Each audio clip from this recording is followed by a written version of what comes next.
یہاں پر یاد رکھنے کی بات یہ ہے کہ اقبال کی اس غزل کا پہلا شعر ہم قافیہ ہم ردیف ہے، جبکہ اگلے اشعار میں ہر شعر کا دوسرا مصرع ہم قافیہ ہم ردیف ہے۔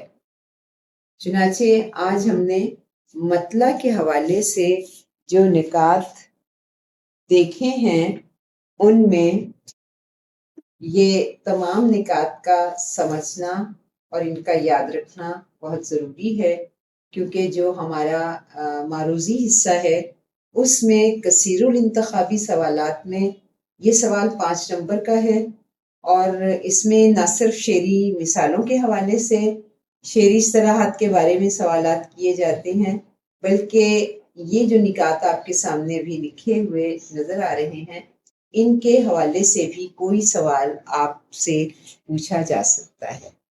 اور آئیے اب دیکھتے ہیں شعری اصطلاحات میں نمبر 4 ہے مقطع۔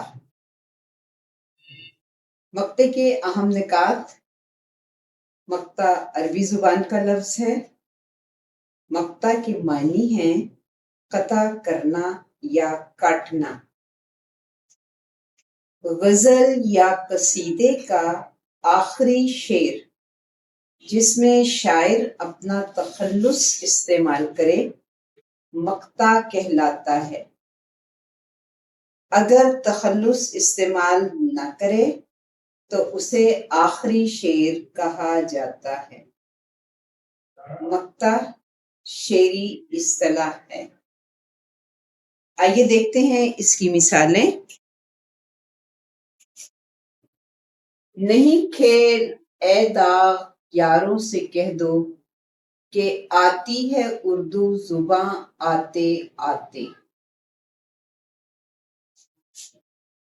تھکیں جو پاؤں تو چل سر کے بل نہ ٹھہر آتش، گلے مراد ہے منزل میں خار راہ میں ہے۔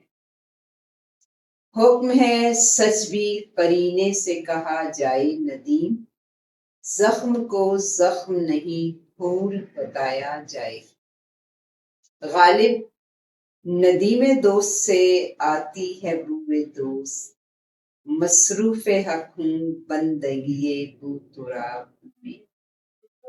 ہم نے دیکھا کہ ان مثالوں میں شعراء کے نام جو ہیں وہ ہائی لائٹ کیے گئے ہیں۔ یہ شعر داغ کا ہے، یہ شعر حیدر علی آتش کا، یہ شعر احمد ادیب قاسمی کا، اور یہ شعر مرزا غالب کا۔